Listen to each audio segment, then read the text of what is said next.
At iprito natin ang tokwa.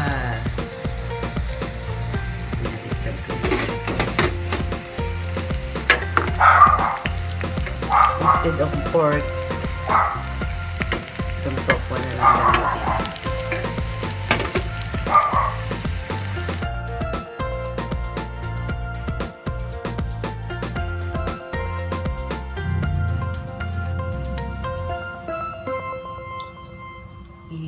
Gisa natin ang sibuyas.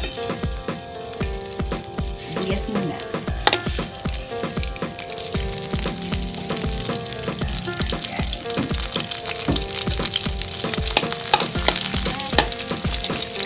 Sinog na naman ito.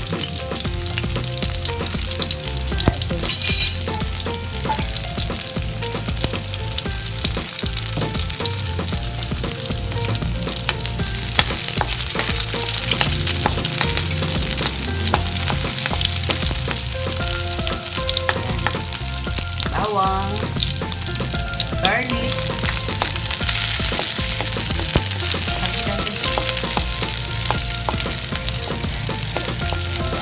pag medyo malito-luto na yung bawang, nangangamoy na yung bawang,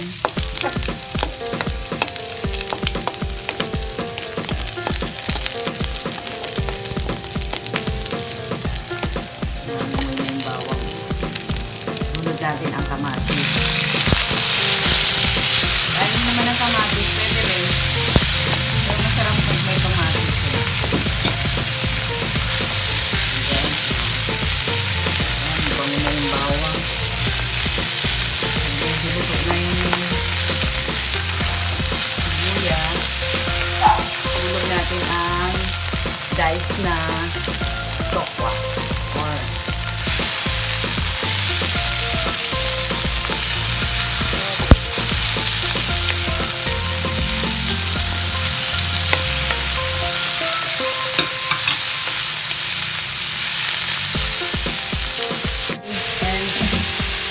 Chayote.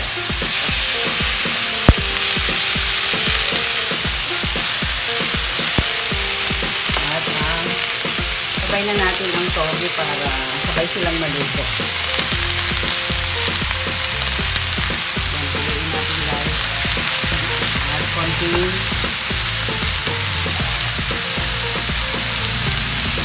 hating cup ng tubig.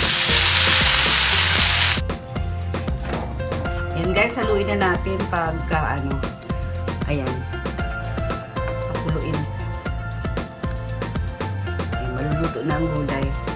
Pero kung gusto mo siyang gawing lumpia, pwede ng half cook. Pwede na itong ganito. Pwede na siyang ahunin. Ito, pakuluin na natin. Pwede na